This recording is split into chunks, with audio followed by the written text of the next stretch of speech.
everyone, it's Fantayzia and welcome to a discussion slash news video for Cottage Living. So today I'm going to be talking about a bunch of new things that we have found out about this pack, and if you guys are interested in any other information that I don't speak about in this video, I've probably already discussed it, so go ahead and check out my channel. I do have a couple other videos about Cottage Living where I talk about some other facts. So before we get into it, because I don't know how long this video is going to be, I have a lot of things written down, but before we get into it, let's go ahead and do our notification shout out. So this one goes to Otherworldly Gaming, and honestly I feel like this happens every time I finally do like a whole mod video, like just a whole pile of mods in one video, and then we get an update.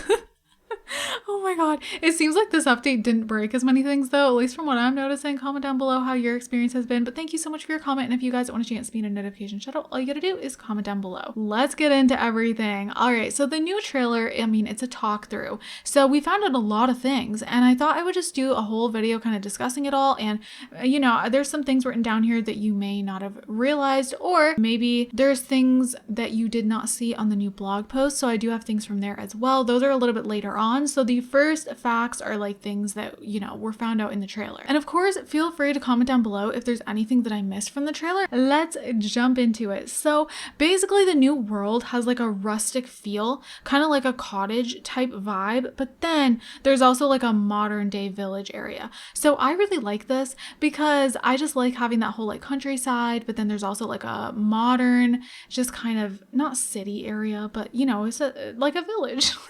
As it says, like, I just think it's like the best of both worlds. I'm so excited to live in this world. I feel like I'm going to want to have all my Sims live in this world. That's going to be a problem, but like, it just seems like it's going to be way too beautiful to not live in. There also will be shops, so I'm really excited to check those out. We already know some of the shops. We've seen them in the trailers and stuff like that, but I don't know if there's any that we like don't know about yet or any of that. I'm really excited for like the future gameplay live stream that The Sims does.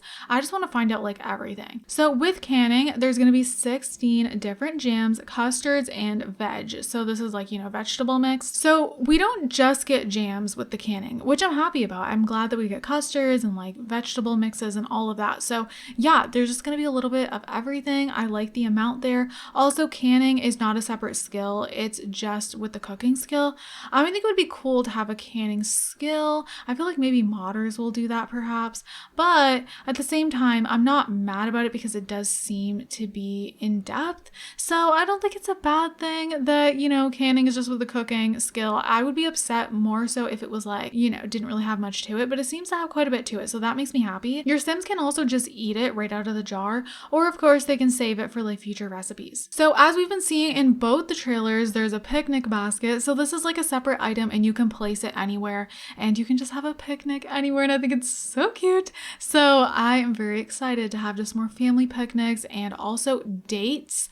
This is going to be great for dates. I don't know about you, but I'm a simple girl with dates, and I sometimes just love, you know, in the summertime or the springtime, just go out and have a simple picnic somewhere, even if it's just like 10 minutes away. I love it. I think it's just a nice peaceful time. So as we know, you can get wool from the llamas, and with this wool you can do cross stitch, and the cross stitch you can actually, so there's two different things you can do here. So they can either, your Sims can either cross stitch from reference, or there's over 34 designs that your Sims can create, which I'm really happy about. That's a lot. I want to see all of them. We have seen some of them in the trailers, but like I just want to see them all laid out.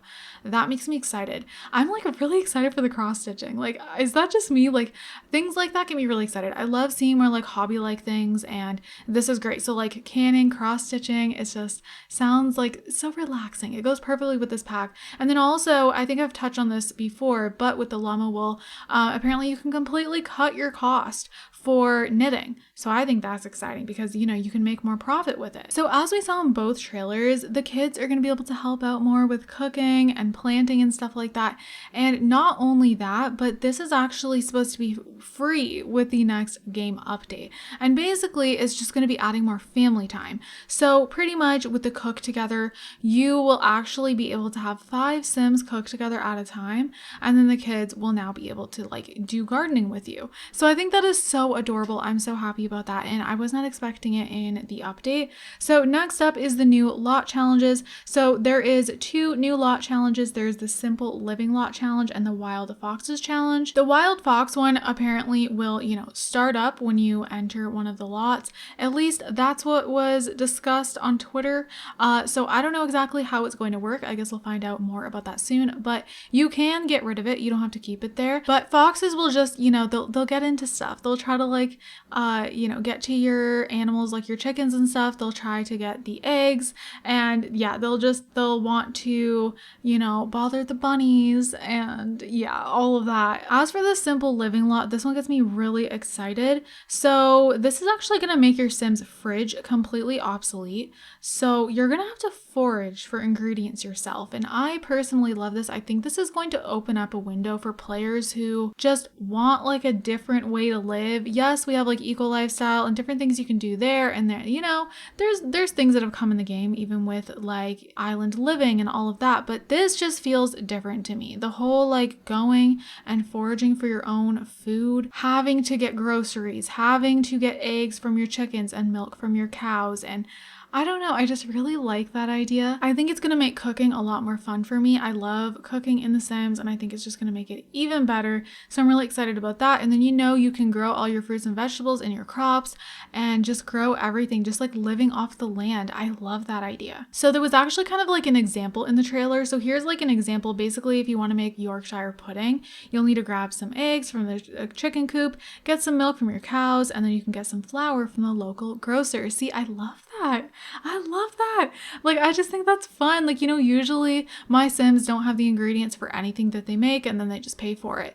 But I like the idea of, having the simple living lot trait, or lot challenge, and then, your fridge is just obsolete. I think that's so cool. So we don't know exactly how many recipes are coming with this pack, or at least I don't know. I haven't seen the exact number anywhere. However, in the trailer, there is 11 new recipes on the table.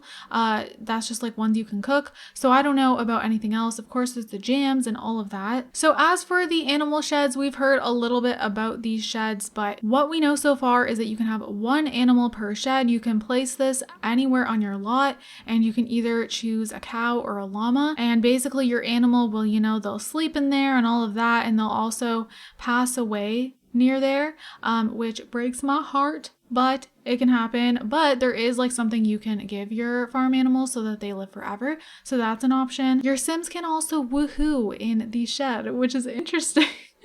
Oh my god, you poor animals. So you are going to have to actually take care of your animals. I don't know like how in-depth this will be. I guess we'll have to find out. But you are going to have to, take care of them and stuff, and feed them, brush them, all of that, give them love. And if you give your cows love and all of that, it will level up their mood, and then you'll get better tasting milk. So I thought that was a nice little touch. So in the first trailer, we did see some different color cows. We saw a rainbow cow, and I thought that, we were just going to be able to choose a rainbow cow if you want to. But in the new trailer, we did discover that that's actually from feeding them different sort of treats. So, the Sim fed them something that looked like sprinkles or something like that, and then the cow became rainbow, and then you can make all the different rainbow colored milks, and I love that. I'm really excited to play with that. About the chicken coops, you can have up to 8 chickens per coop. Also, I have mentioned this before, but the chickens are the only farm animals that you can breed. The other ones you cannot. So the foxes are predators to chickens, and they want the eggs and all of that. So there is a new Fox Be Gone alarm, and you can put it on the chicken coops to protect them, and then whenever a fox goes in there, the alarm will go off. Sims are going to be able to compete in the Finchwick Fair. So we did see this in both trailers, and it's called the Finchwick Fair. So it looks like you're pretty much going to be able to compete with anything you want, like vegetables, chickens, eggs, milk, cows, pies, probably many more things, fruits. So whatever you want to compete with, you can do that. So this made me excited. There's a couple different water areas. One of them is the Cordelia Falls, and the other is the River Bagley. I'm really excited. I don't know. I love water areas in Sims worlds. They're always so pretty, and I'm excited to see the falls in my game. It's always different in your game. It looks like 10 times more beautiful. I don't know what it is. And there is 3 neighborhoods. Comment down below if you think that's a good amount or if you would have preferred more. It does seem like there's a lot going on in each neighborhood though, so I'm personally pretty excited to explore them. So the first neighborhood is Finchwick, and this is where the fair happens, of course, and it's also where the marketplace is. You'll find the village pub there and Crumplebottom's garden shop. And lastly, you'll find the Gnome's Arms. You can listen to the villagers' gossip, history, and what's happening around it. They have amazing food there as well. So that alone gets me excited, just that one neighborhood. I'm really excited to explore it.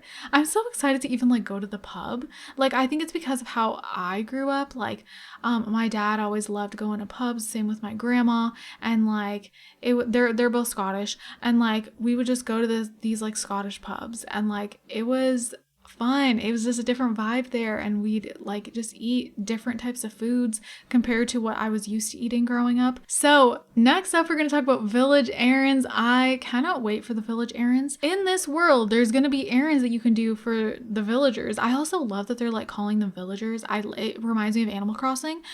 So, you know, you can do errands for the Sims around, and if you want to, you can learn more about them, their interests, all of that, or you can get rewards. Like, you know, I guess you get paid for it. I don't really know how it works exactly. I don't know if they specifically clarified. I don't know if rewards mean money or like a gift. I'm not really sure. I also don't know if when you do errands, if it's like always for a reward or if you can like choose, you know, if you just want to do it to be nice or what the situation is there. Could you do village errands as a job?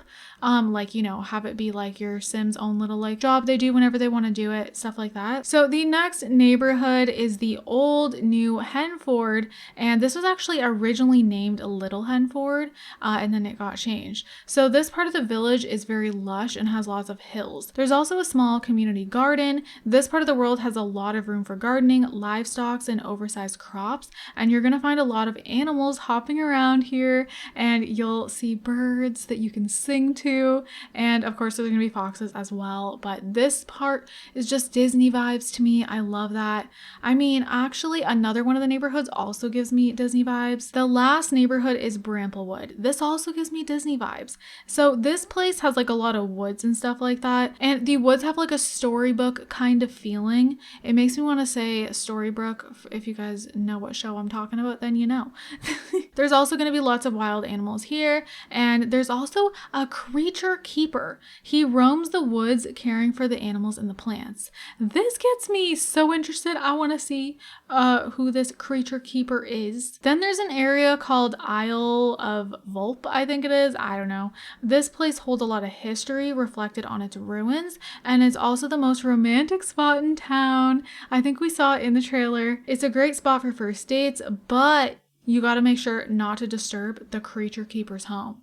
So supposedly this creature keeper is like a very private Sim, and you don't want to disturb this creature keeper. So I don't know what happens if you do disturb the creature keeper. But another thing, if you don't want the romance, you know, you could go here with your family or your friends. There's also a park that you can go to, so it doesn't have to be like a romantic type of thing. And then something interesting is you can run through a path that leads you to Sophie the snail. She'll take a picture with you, which I don't know, like, who is Sophie the snail? Is this a snail? Are we going to see a snail? Like, what's happening? I don't know. Did they show that at all? Because I honestly have no clue. And then also, if you want just like a relaxing day by yourself or whoever, you can head to the Cordelia Falls. You can probably, you know, if you want, just do some yoga over there, just get zen. But yes, you guys, that is actually everything. So you guys, if you have gathered any other information about cottage living, definitely comment it down below. That's what I've gathered so far, as well as the information that I've already talked about in other videos. But I cannot wait, you guys. I'm so excited. I wish it was already here. This pack just seems so relaxing and peaceful, and just, you know, this pack just seems like if you have having a bad mental health day, go play this pack. That's what it feels like, and I am here for it. So with that said, you guys, I'm going to go ahead and wrap up this video here, and I hope you guys enjoyed it. I hope you guys are all having an amazing, amazing day, and don't forget to leave some positivity down below. I love you guys all so much, and I'll see you guys in my next video. Bye, guys! Honestly, I'm open wide. I don't feel like waking up without you by my side. I still see your silhouette. Why don't we go back to your bedroom?